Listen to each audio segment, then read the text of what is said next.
terlihat?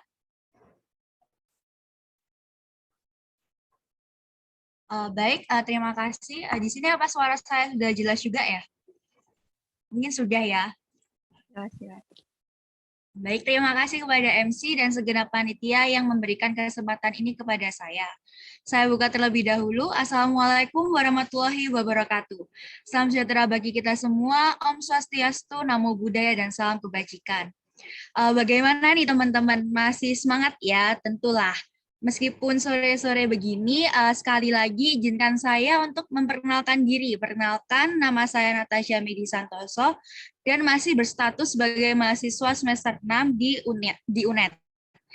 Dan untuk informasi bagi teman-teman yang mau mendapatkan potongan diskon up to 50%, bisa nih upload webinar ini dan tag nitsbook.id. Terus nanti akan kami repost dan teman-teman dapat diskon deh. Dan diskonnya ini bisa berlaku sampai akhir Februari nanti.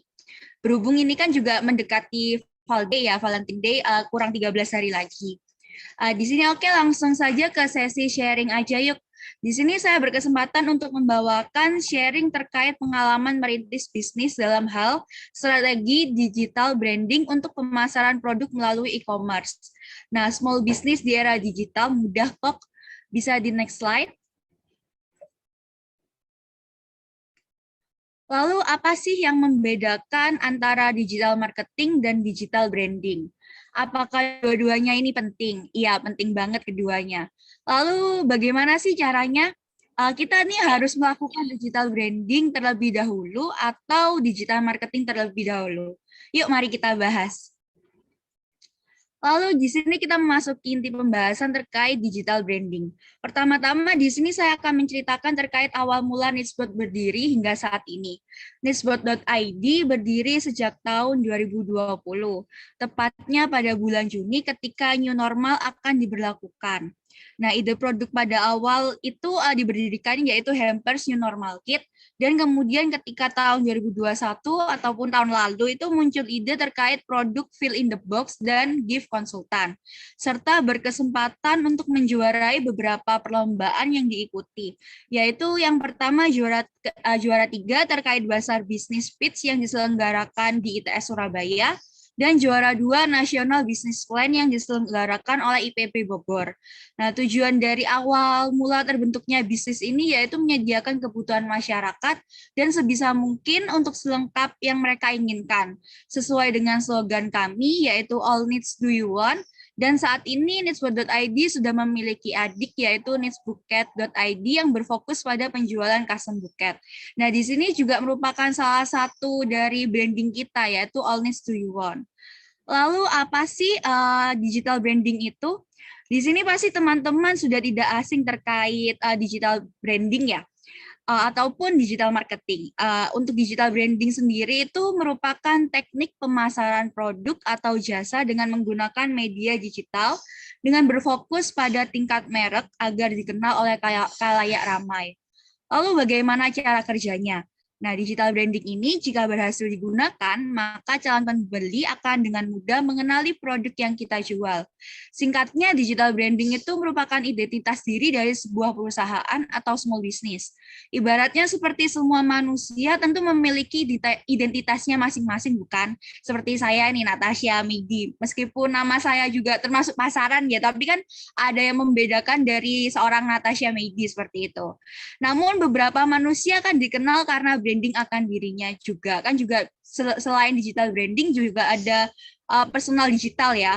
Kemudian ada seperti contohnya Najwa Shihab yang terkenal melalui Mata Najwa dan sebagainya. Sedangkan digital marketing merupakan teknik pemasaran yang dilakukan melalui digital. Keduanya dapat dilakukan secara bersamaan, tetapi kalau menurut saya pribadi, disarankan melakukan digital branding terlebih dahulu, kemudian melakukan digital marketing. Next. Nah, berikutnya ini merupakan manfaat dari digital branding. Yang pertama sebagai channels. Artinya melalui digital branding, kita bisa melakukan, bisa mengkoneksikan semuanya dengan melalui digital. Mengapa demikian?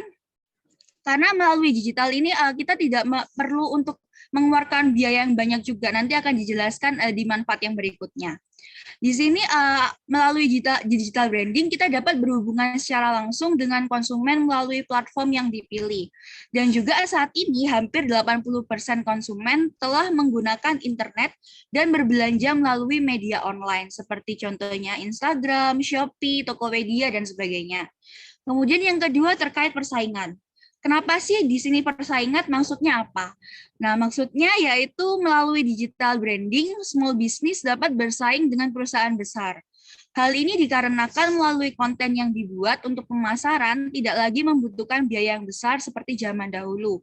Dengan memanfaatkan beberapa platform yang disediakan, maka kita dapat memperkenalkan produk kita kepada khalayak ramai melalui media sosial, e-commerce, dan platform lainnya. Lalu yang ketiga terkait penghematan. Di sini pasti orang-orang pasti memikirkan susah ya untuk memasarkan terkait produk yang kita jual. Enggak teman-teman, karena di era digital ini semuanya bisa serba hemat. Karena apa? Seperti yang telah saya jelaskan tadi, bahwa biaya dari digital branding ini jauh lebih rendah sehingga menghemat pengeluaran usaha. Dan manfaat terakhir tentunya berpengaruh terhadap peningkatan profit. Next. Lalu di sini terdapat macam-macam digital marketing yang dapat dipilih setelah melakukan digital branding. Di sini ada email marketing, content marketing, PPC, messaging marketing, video marketing, dan sebagainya. Di sini apa itu semua perlu dipakai? No, ibaratnya seperti kita bermain basket ya. Tentu ada pemain utama dan pemain cadangan. Meskipun jumlahnya 10 orang dalam satu tim, kita akan menggunakan 5 pemain untuk bertanding. Nanti akan dijelaskan terkait strategi digital branding dan marketing yang efektif itu bagaimana. Di sini berdasarkan pengalaman pribadi saya dan rekan saya, penerapan digital branding pada nispo.id sangat membantu karena nispo.id masih belum memiliki offline store pada saat ini. Next. Berikut ini yang merupakan media sosial dan e-commerce yang digunakan, yaitu Instagram @nispo.id dan nisbuket.id. Jangan lupa untuk di-follow ya. Dan juga ada Shopee, yaitu nisbo.id, dan WhatsApp Business. Lalu berikutnya, strategi penerapan yang dilakukan oleh nisbo.id itu apa aja sih? Yang pertama itu tentunya identifikasi. Pada tahapan ini kita perlu melakukan banyak identifikasi. Apa aja nih? Yang pertama, kita harus menentukan sasaran produk kita. Biasanya kita sebut STP kalau di bagian manajemen pemasaran. Kita bisa menentukan segmenting, targeting, dan positioning terlebih dahulu. Kira-kira produk yang kita jual ini cocok untuk siapa ya? Siapa saja yang berminat untuk membeli produk ini. Lalu setelah itu kita bisa mengidentifikasikannya melalui platform apa saja yang ingin kita gunakan. Seperti contohnya pada nispo.id ini kami menggunakan Instagram, Shopee, WhatsApp, dan TikTok. Namun pada saat ini masih belum mengoptimalkan TikTok dengan baik karena pada saat itu masih menggunakan TikTok pribadi, bukan TikTok khusus untuk nispo.id sendiri. Nah, pada fitur Instagram pun kita juga bisa melakukan identifikasi calon customer melalui fitur IG Story seperti polling atau question box. Lalu step kedua yaitu perencanaan. Di sini kita harus merencanakan dengan matang terkait konsep bisnis yang ingin kita berikan kepada konsumen. Tentunya kita harus membangun kredibilitas bisnis serta konten yang diberikan harus valuable, relevan, dan menarik. Sehingga para calon customer dapat tertarik dan berpeluang untuk membeli produk yang kita jual. Melalui perencanaan, kita juga dapat membuat timeline kegiatan yang akan dilakukan seperti contohnya timeline penguploadan konten, dan juga melalui perencanaan ini sendiri kita bisa melakukan branding juga melalui identitas kita seperti nispo.id. Kan artinya box keperluan atau box kebutuhan ya. Nah, itu nanti dari nispo.id sendiri membranding dirinya tuh semua produk apa aja bisa kita buat dan kita masukkan ke dalam box. Lalu dengan slogan All Needs Do You Want, kita mengusahakan untuk memberikan pelayanan yang terbaik sesuai dengan kebutuhan para customer kita, seperti itu. Lalu yang kemudian yang ketiga ini pelaksanaan. Nah, dalam pelaksanaannya, kita dapat melakukan seluruh komponen yang telah direncanakan, serta jangan lupa untuk menambahkan hashtag dan keyword performance pada caption atau deskripsi. Karena apa? Karena melalui hashtag sendiri pun kita bisa terbantu, karena umumnya seperti tidak jarang orang-orang itu mencari sesuatu melalui hashtag seperti custom kado ataupun hal-hal yang sesuai dengan konten kita. Setelah itu, step terakhir yakni evaluasi, yang dapat dilakukan dengan melakukan riset kompetitor untuk meningkatkan performa bisnis kita, serta dapat dilakukan dengan mencatat jumlah followers atau engagement yang diraih. Umumnya dilakukan per bulan atau per minggu. Untuk waktu evaluasi bisa opsional dari teman-teman dan tim sendiri mau bagaimana. Dan keempat step ini dilakukan berulang kali untuk mewujudkan performa bisnis kita yang lebih baik lagi. Lalu next. Lalu di sini ada optimasi konten dapat dilakukan melalui pembuatan caption yang sesuai dan mendeskripsikan produk atau jasa. Nah, sebisa mungkin menggunakan bahasa yang friendly dan tidak terlalu baku, serta ditambahkan manfaat di produk tersebut dan cara pemesanannya. Karena apa? Meskipun kita sudah memberikan di highlight, terkadang highlight kita itu tidak dilihat oleh calon customer kita. Mungkin produk kita tuh bisa masuk di explore kalau di Instagram lah. Kemudian mereka tuh berminat untuk membeli, tapi kita tidak mencantumkan cara pemesanannya. Maka dari itu mereka kayak lebih bingung lagi dan terkadang batal untuk memesannya karena pernah mendapatkan calon customer seperti itu. Lalu yang berikutnya melalui juga image atau foto yang nanti akan dijelaskan pada optimasi foto produk. Dan yang berikutnya terkait audio dan video. Dari pengalaman, audio berpengaruh terhadap nilai reach viewers pada Reels atau video TikTok kita. Sehingga kita bisa menggunakan audio yang sedang tren pada saat ini. Dan jika ingin diimbuhkan dengan keterangan melalui audio, bisa diusahakan untuk jelas dan jernih, sehingga informasi yang ingin disampaikan dapat diterima dengan baik oleh viewers. Next slide.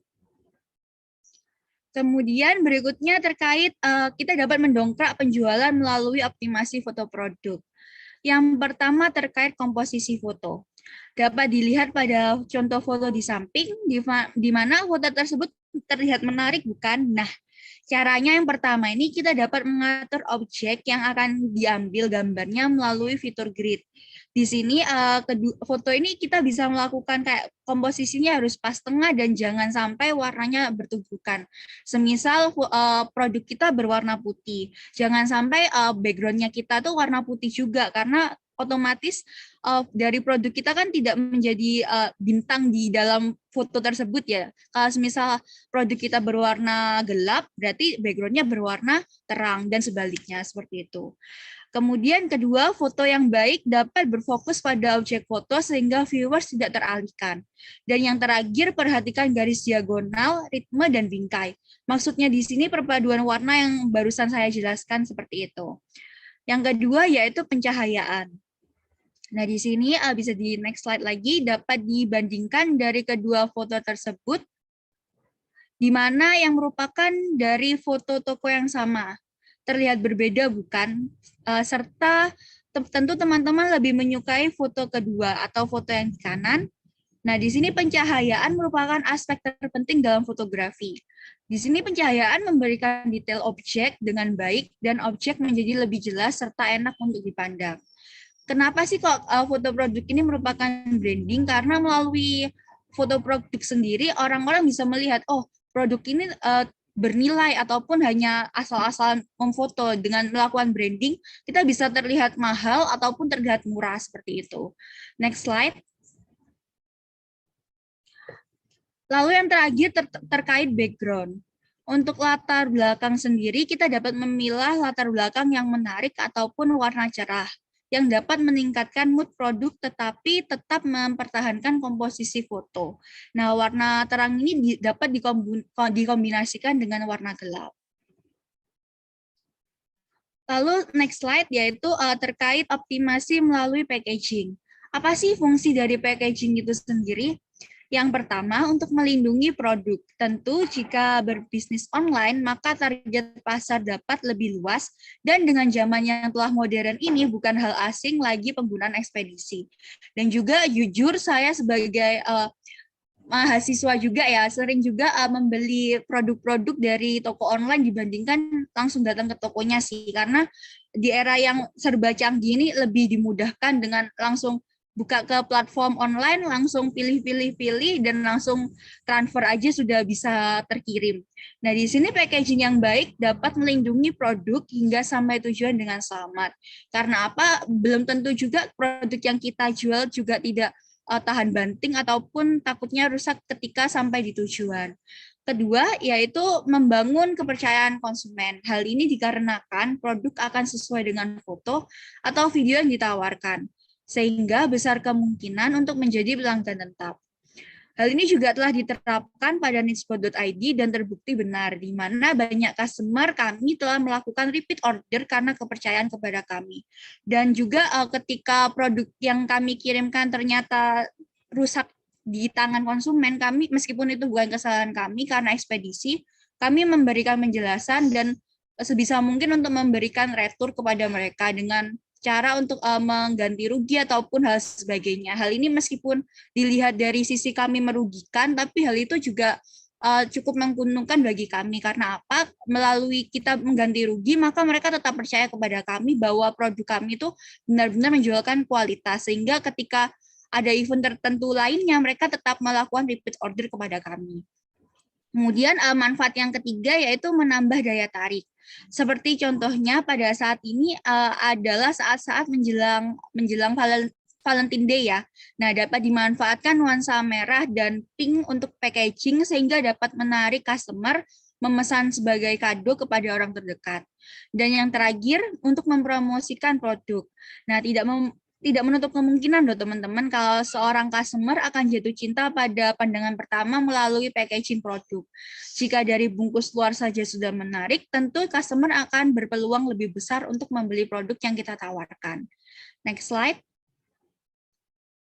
Nah, berikut merupakan ilustrasi packaging unik dan bermanfaat, serta foto produk yang baik. Lalu berikutnya merupakan beberapa produk yang kami jual, serta packaging dan foto produknya Nah, di sini needspot.id sendiri menerapkan konsep yang sederhana dengan menggunakan kain satin polos, serta pencahayaan dari ring light untuk foto produk ataupun video produk. Untuk awal-awal sendiri pun ketika kami belum memiliki ring light, kami menggunakan flashlight dari HP saja. Dan untuk selengkapnya, teman-teman bisa melihat pada Instagram kami, yaitu @needspot.id. Next. Lalu yang berikutnya terkait optimasi Instagram. Di sini bio yang pertama. Di sini kita bisa mengisi garis besar dari bisnis yang kita jalankan. Di sini untuk bio sendiri usahakan menggunakan keyword yang sering digunakan oleh teman-teman. Seperti contohnya pada needspot.id kami lebih menonjolkan terkait custom medali dan custom hampers atau lainnya. Untuk saat ini kami lebih ke custom medali. Jadi ketika orang-orang mencari terkait mau membeli custom medali, tentunya pasti needspot.id bisa dilihat di paling atas seperti itu. Kemudian juga dapat disertakan link yang menghubungkan Instagram dengan platform lainnya. Di needspot.id sendiri menggunakan Linktree yang di dalamnya terdapat Shopee, WhatsApp, dan TikTok. Untuk feed dan Reels, pada bagian ini kita bisa menyajikan foto ataupun video yang menunjukkan produk kita, dan umumnya viewers pada platform yang berbeda-beda. Jika di Instagram lebih pada nuansa tenang dan estetik, kalau di TikTok sendiri lebih pada nuansa ramai dan ceria. Jadi kalau di TikTok itu lebih ke nuansa seperti menambah-nambahkan caption pada foto dan video sendiri. Sedangkan kalau di Instagram sendiri di Reels, kami umumnya melakukan seperti packaging ataupun ketika menaruh-naruh barang ke dalam boxnya kita sendiri seperti itu. Nah, konten tersebut harus kita sesuaikan platform yang kita gunakan. Contoh kontennya seperti video packaging, storytelling, dan sebagainya. Kemudian berikutnya terkait story dan highlight. Untuk komposisi story dapat mengupload 100 post dalam sehari. Namun hal tersebut tidak efisien, sehingga usahakan saja setiap harinya ada bahan untuk diupload. Kemudian untuk Instagram story tersebut kita rapikan pada highlight. Apa sih fungsinya? Nah, di sini highlight sendiri agar calon customer dapat mudah mengetahui produk yang kita jual dan menjadi lebih mengerti value apa yang kita berikan. Dan yang terakhir terkait Instagram, di mana memberikan fitur ads tapi berbayar. Jika teman-teman mau lebih spesifik dalam menargetkan pasar, dapat menggunakan fitur ini. Next slide. Yaitu optimasi WhatsApp. Hal yang utama, usahakan WhatsApp pribadi dan bisnis dibedakan. Hal ini bertujuan untuk memudahkan kita dalam mengorganisir dan membalas chat customer serta lebih profesional. Kemudian untuk profil picture sendiri bisa menggunakan logo usaha ataupun foto produk untuk menunjukkan bahwa WhatsApp tersebut memang benar milik usaha yang kita jalankan. Lalu untuk status WhatsApp, kita bisa cantumkan bio Instagram ataupun Shopee. Atau status WhatsApp, kita bisa memberikan keterangan jam kerja ataupun untuk memberikan arahan melihat katalog WhatsApp. Ataupun juga ketika kita membalas chat itu biasanya di fitur bisnis ini WhatsApp juga memberikan fitur bisnis berupa pemberian katalog sehingga para pembisnis dapat menyajikan foto produk serta deskripsi dan harga. Kemudian juga fitur lainnya terdapat pada personal chat. Di sini Pak ada fitur balas cepat yang akan memudahkan penjual berinteraksi secara fast respon kepada customer. Dan juga di personal chat ini sendiri kita juga langsung mengarahkan kepada mereka untuk melihat katalog kita seperti itu. Sehingga para customer itu tidak menunggu-nunggu lagi untuk respon kita. Untuk yang selanjutnya terkait optimasi Shopee. Di sini untuk caption sendiri, ketika itu saya sempat berkesempatan untuk mendapatkan pembekalan karena menjadi penjual terpilih pada Shopee. Di sini saya belajar banyak sekali ketika dilakukan pembekalan. Yang pertama itu terkait caption. Pertama, caption ini pada pemberian caption atau deskripsi sebaiknya tidak mengandung sara dan berkaitan dengan produk. Karena deskripsi produk akan berpengaruh apakah produk dapat di-launch pada Shopee atau tidak. Karena apa? Karena melalui caption, jika kita tidak sesuai dengan yang diinginkan oleh pihak Shopee, maka produk kita tidak bisa muncul kepada pasaran ramai karena pasti akan di-hide oleh Shopee itu sendiri. Padahal kita tidak bermaksud untuk seperti itu. Maka oleh karena itu kita harus benar-benar menggunakan bahasa yang baik pada caption Shopee. Lalu yang berikutnya foto atau video. Seperti biasa, usahakan menyajikan foto atau video yang menarik. Kemudian untuk program Star Seller. Ketika telah merintis bisnis, pencapaian Star Seller dapat dicapai melalui misi yang telah disediakan. Dengan minimal pembelian 30 orang yang berbeda dan chat respon yang tinggi akan berpengaruh pada pencapaian star seller. Jika sudah star seller, maka toko akan terpilih dan dipandang serta voucher yang diberikan akan lebih bervariasi. Kemudian dari star seller ini sendiri pun bisa ditangguhkan oleh Shopee jika kita melakukan pengiriman yang terlambat karena pada saat itu kami sudah mendapatkan star seller, tetapi karena ada poin penalti akhirnya star seller kami ditangguhkan selama sebulan seperti itu. Jadi ketika kita sudah mendapatkan star seller, kita harus menjaganya baik-baik karena apa? Melalui star seller ini kita dapat dilihat secara mudah dan gampang ditemukan oleh calon-calon pembeli kita. Tetapi melalui star seller ini juga kita juga ada sisi merugikannya juga karena apa? Potongan dari keuntungan kita juga semakin tinggi yang awalnya cuma 0,15 menjadi 3,14% seperti itu. Untuk fitur lainnya yang dapat digunakan yaitu menaikkan produk sehingga produk dapat muncul pada Instagram atau platform lainnya. Next slide. Nah, di sini untuk kesimpulan strategi dari branding dan pemasaran, yaitu yang pertama harus melakukan penjadwalan, yang kedua harus melakukan brainstorming bersama tim untuk melakukan perencanaan, dan yang terakhir yaitu evaluasi. Ketiga hal ini harus dilakukan secara terus-menerus agar memunculkan suatu bisnis yang bervalue.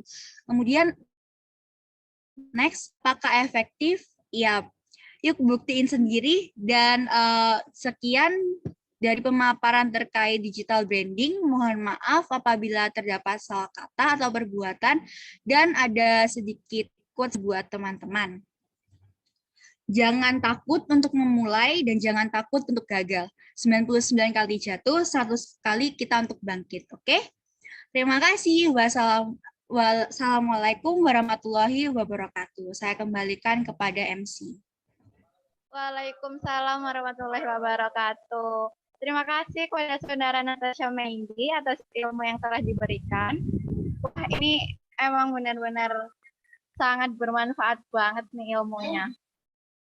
Nah, semoga nih para peserta di sini bisa mengaplikasikan ilmu-ilmu yang sudah disampaikan oleh Kak Natasha barusan. Nah, sekarang kita memasuki sesi tanya jawab. Kepada para peserta yang ingin bertanya, dapat menggunakan fitur raise hand dan juga dapat unmute atau mungkin dapat menggunakan fitur chat Zoom yang telah ada. Nanti akan saya bacakan pertanyaannya.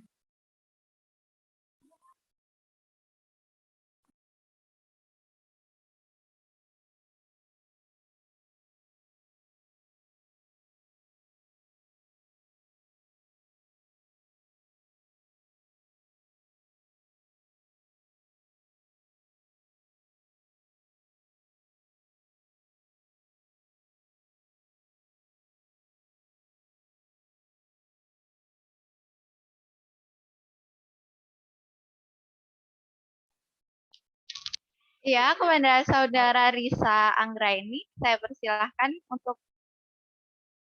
meng-unmute atau mungkin dapat menuliskan pertanyaan pada kolom chat.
Bagaimana kepada Saudara Risa Anggraini?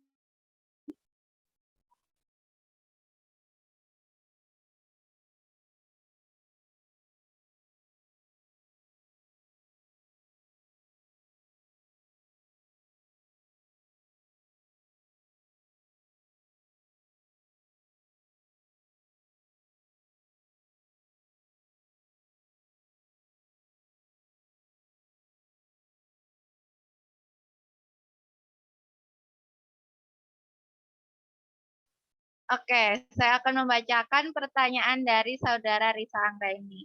Motivasi apa sih Kak yang membuat kakaknya untuk membuka bisnis ini di kala pandemi? Seperti yang kita tahu, saat pandemi ini banyak UKM yang penjualannya menurun dan juga akhirnya menutup bisnis tersebut. Kira-kira gimana nih untuk Kak Natasha? Baik, terima kasih. Pertanyaannya sangat menarik ya. Untuk motivasi apa sih? Yang pertama ketika itu ada suatu permasalahan. Karena apa? Seperti yang tadi saya ceritakan, bahwa nisbot.id sendiri muncul karena pada saat itu new normal mau diberlakukan. Pada saat itu saya merasa, wah, aku nih juga sebagai mahasiswa pengen offline gitu kan waktu dulu, tapi masih belum punya perlengkapan new normal. Pada saat itu kan masih belum tahu juga kan bakalan offline atau online seterusnya. Jadi di pikiranku gimana caranya aku bisa membuat hampers yang bisa membuat orang-orang itu termudahkan gitu. Akhirnya tapi di situ aku juga mikir kira lah seterusnya aku menjual new normal kit terus. Akhirnya aku sama partnerku mikir, aku bilang ke partnerku, ayo jualan ini. Terus partnerku bilang nggak yakin pertamanya, tapi ketika nggak yakin itu akhirnya aku tertantang untuk meyakinkan partnerku bisa kok kita buat apa ya buat spot.id ini gitu.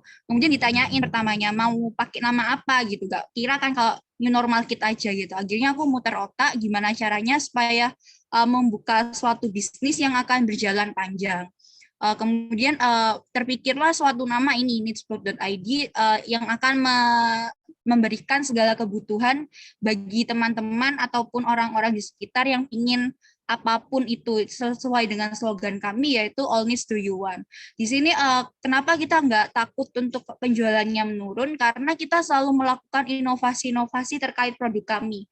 Di sini melalui dari awal 2021 itu terkait ada produk kami yaitu gift konsultan dan fill in the box. Di sini dari gift konsultan sendiri kami memunculkan suatu produk-produk baru seperti saat ini yang sedang best seller itu ada bright frame, kemudian ada custom medali, itu pun juga terbentuk dari gift konsultan itu sendiri. Maksud dari gift konsultan ini apa? Di mana para customer tidak harus membeli dari produk kami. Ketika customer itu bingung untuk mau membelikan kado apa untuk sahabatnya, pacarnya, ataupun gebetannya, atau orang tuanya, ataupun orang-orang terdekatnya, kami membantu mau merealisasikannya itu bagaimana. Nah, pada saat itu yang pertama kali itu ada break frame itu. Mereka memberikan contoh produk ke kami, Kak, aku mau yang kayak gini, diberikan contoh produk, tapi ada lampu-lampunya, Kak, ada dread flower-nya, Kak. Akhirnya kami membantu merealisasikannya. Ketika mereka sudah fix oke, baru mereka membayar. Jika mereka tidak sesuai ataupun tidak jadi membeli, kita tidak mempermasalahkannya, karena gift konsultan ini sendiri pun gratis. Dan dari gift konsultan ini, akhirnya kami memunculkan produk-produk baru, dan akhirnya di sini saat ini kurang lebih 15 produk kami jual dari macam-macam dari gift konsultan ini sendiri dan fill in the box itu sendiri. Seperti itu. Gitu. Aku kembalikan ke MC dan penanya. Oke, bagaimana nih untuk Kak Risa ini? Apakah sudah merasa terjawabkan nih pertanyaannya? Oke, berarti kalau aku boleh menyimpulkan, meskipun Anda meskipun ada bayang-bayang UKM yang penjualannya menurun dan juga akhirnya menutup bisnis, Kak Natasha ini memilih untuk optimis ya. Oke, seperti itu. Oke, mungkin Oke. Berarti kita harus benar-benar optimis meskipun pasti ada kelemahannya. Mungkin untuk penanya selanjutnya saya persilahkan. Oke. Kepada Saudara Martantri saya persilahkan.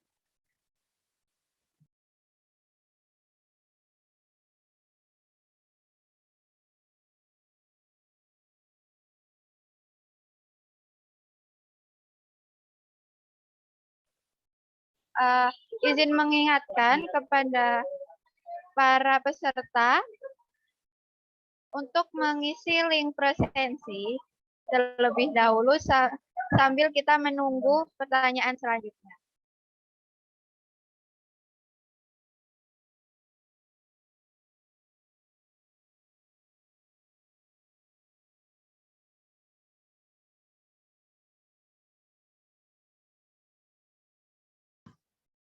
Ini ada Kak Risa bertanya lagi, Kak. Kenapa kakaknya lebih memilih bisnis hampers, Kak? Boleh aku jawab nggak, Kakak MC? Iya, boleh. Oke. Di sini kenapa kok aku milih hampers? Karena basicku sendiri aku lebih senang seperti hampers-hampers itu sendiri.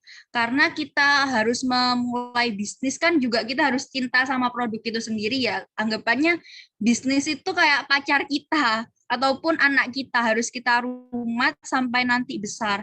Memang aku akui pada saat itu pertama kali aku menjual new normal kit itu pun sendiri, misal aku ini permisalan ya, aku menawarkan kepada misal 100 orang, tapi yang terjual itu hanya 5 ataupun 10 box pada saat itu. Tapi ketika kita tetap berusaha dan melakukan putar otak, gimana caranya supaya bisa bisnis kita nanti terkenal, pada saat itu pun ketika masa-masa new normal, kan pada waktu itu masih WFH ya, dan pada saat itu mau diberlakukan kayak hybrid gitu. Nah, waktu itu ada dari PT UBJ Python, dari PLN itu membeli custom ke kami itu sejumlah 40 kalau nggak salah 50 souvenir untuk mereka yang akan melakukan hybrid itu ketika mau diberlakukan kerja lagi offline.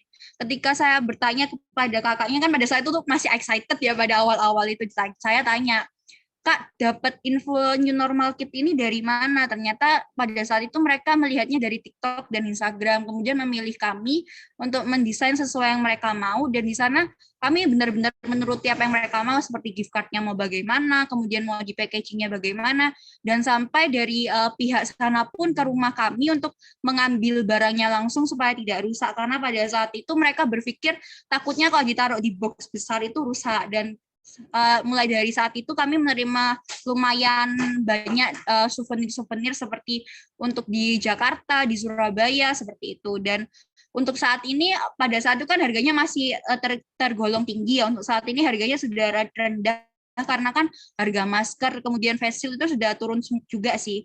Kemudian kenapa sih kok nggak memilih bisnis yang lain? Karena di situ saya juga senang kayak gimana ya, kayak basic saya tuh seneng yang kayak prakarya itu, tidak hanya hampers aja. Di situ kan juga ada isinya, kalau yang kalian nanti bisa lihat di needspot.id itu ada kayak figura-figura, frame, itu pun juga karena mulai dari kecil pun saya senang untuk membuat handmade seperti itu.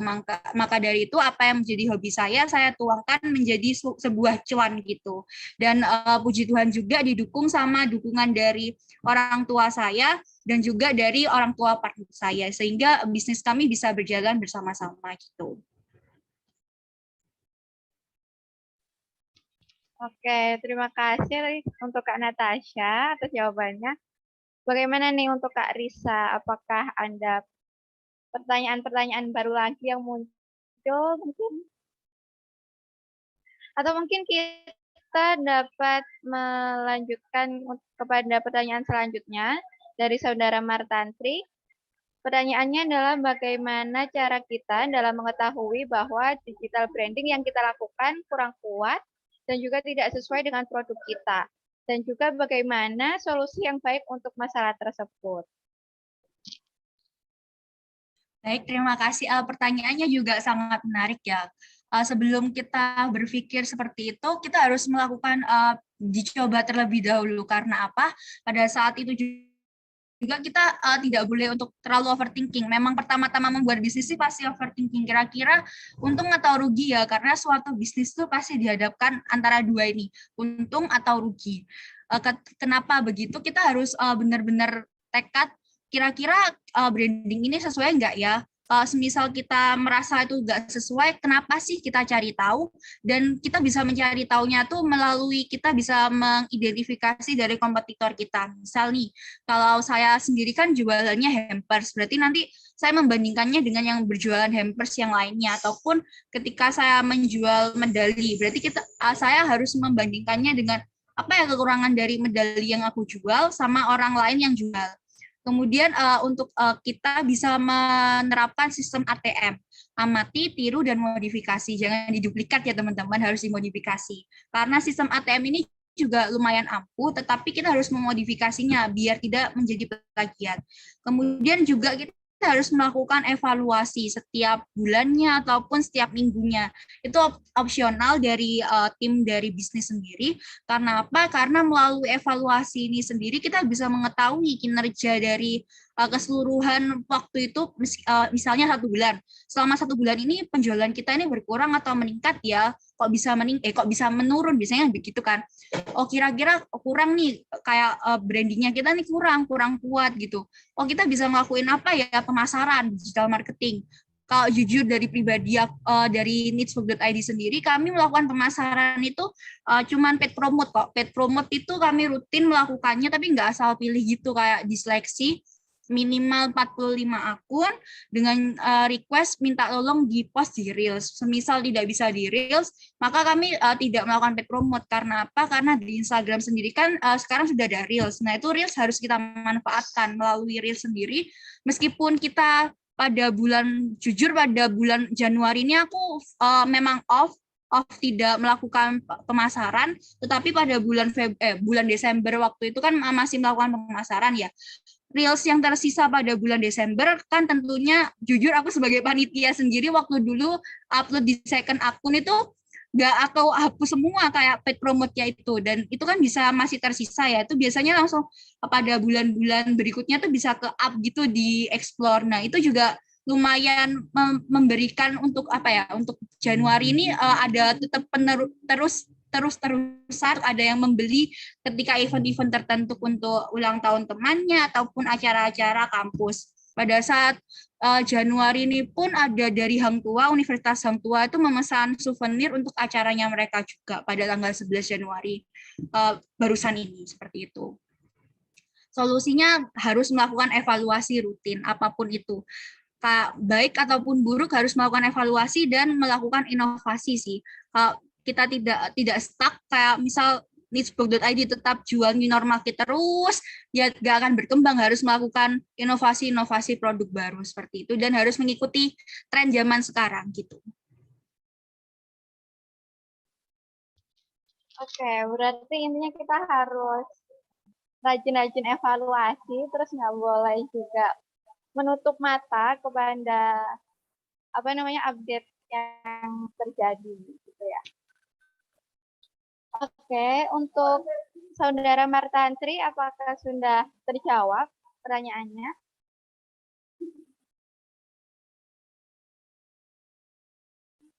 Oke, sudah terjawab sepertinya. Untuk peserta yang lain, mungkin Anda yang ingin bertanya, saya persilahkan.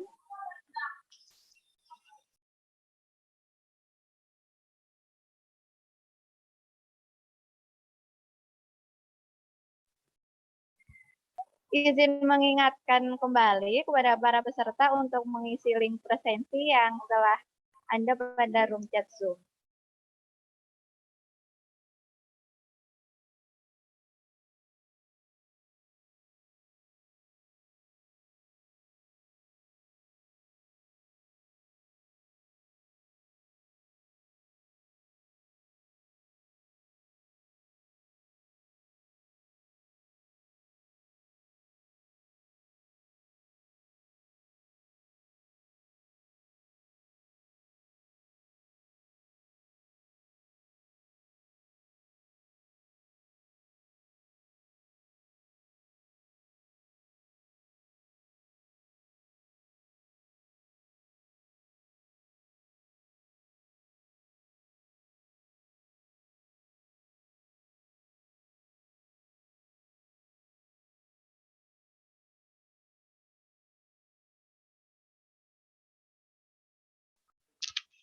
Iya, kepada Saudara Yulia Trianti, dipersilakan untuk pertanyaannya. Ya, terima kasih Kak. Jadi gini Kak, aku mau nanya. Jadi kan di branding itu kan kita perlu kayak buat konten dan lain-lain, bikin feed gitu ya Kak. Nah itu untuk temanya sendiri terus menurut Kakak tuh harus sesuai dengan karakteristik produk kita gitu nggak Kak? Terima kasih Kak.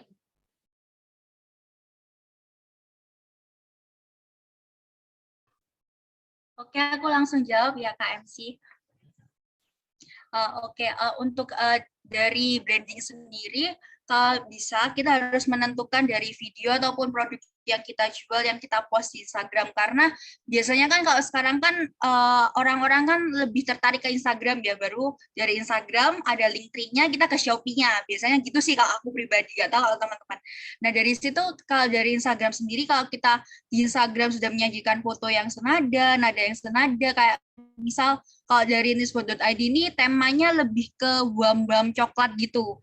Adapun kalau yang biasanya baju-baju itu kan kayak cerah gitu kan, kayak backgroundnya tuh sekarang lagi trennya tuh kayak abu-abu, kemudian yang model-modelnya nuansanya cerah gitu. Nah itu bisa menjadi karena apa?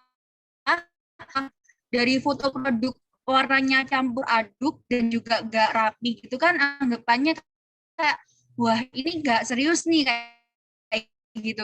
Karena dulu aku juga sempat sebelum nichebot.id ini pun aku juga sempat jualan, tapi jualan barang-barang biasa gitu, kayak lebih gak enak dilihat gitu loh. Kalau misalnya senada terus warnanya bagus itu kan agak salah satu branding kita menjadi lebih enak untuk dipandang dan juga menarik customer untuk lebih sering melihat dari Instagram kita. Dan dari sana itu pun sendiri contohnya sekarang kan lagi ngetren Korean cake itu ya, itu juga dari temanku, kakak tingkatku itu, dari dia followersnya masih 200-an tapi dia menggunakan warna yang senada dari cahaya matahari dan juga dari filter filter Instagram dia upload terus, itu sekarang agak sampai dalam setahun ya itu langsung peningkatannya tuh juga tinggi dari 200 hingga 1000-an gitu followersnya, karena tetap melakukan branding kalau warna fotonya produknya itu pun tetap sama dan konstan, nggak berubah-berubah gitu,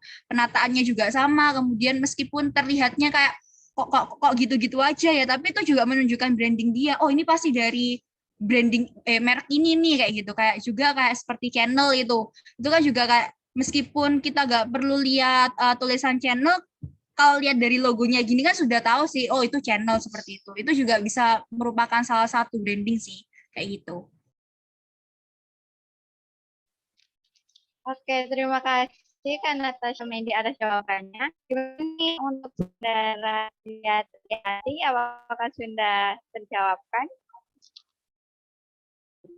Ya, sudah. Terima kasih, Kak.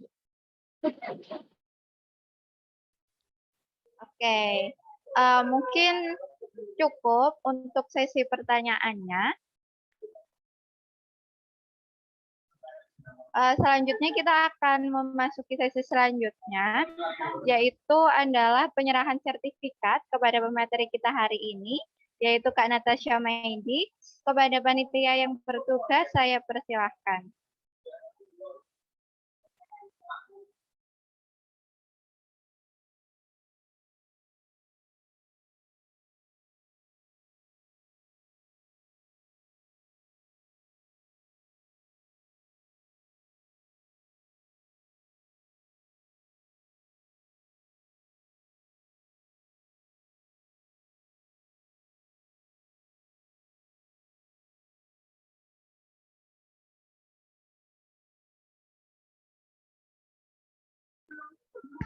Saya ucapkan terima kasih kepada Kak Natasha Mendy karena telah bersedia menjadi pemateri kita pada hari ini dengan materi yang sangat bermanfaat dan juga sangat menarik. Baik, terima kasih juga ya sudah mengundang saya. Semangat kakak-kakak yang KKN. Iya, terima kasih. Udah? Udah. Cepat, nggak usah.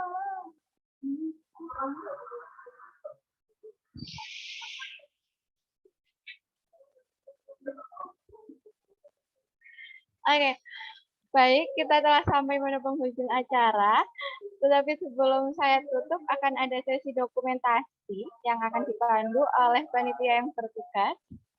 Dan saya mengingatkan kepada para peserta yang belum melakukan presensi, saya persilahkan untuk mengisi presensi terlebih dahulu. Dan juga kepada para peserta yang belum on-cam, mungkin dapat on-cam karena akan dilakukan sesi dokumentasi.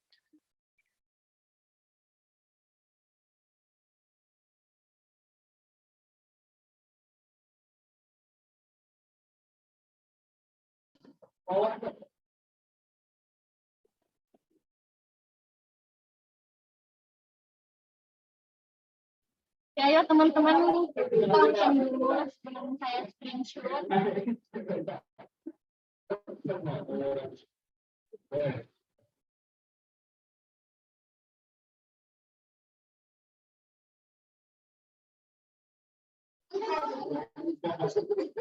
Oke. Slide pertama. 1, 2, 3.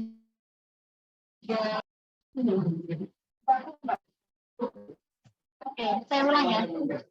Slide pertama, 1, 2, 3.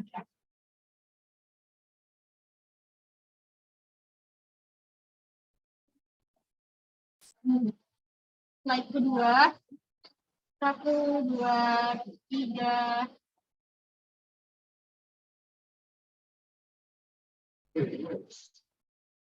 Oke, sudah. Terima kasih semuanya. Terima kasih kepada panitia yang bertugas. Sekali lagi saya ucapkan terima kasih kepada pemateri kita hari ini, yaitu Kak Natasha Mengki, yang telah memberikan materi yang sangat informatif. Sekali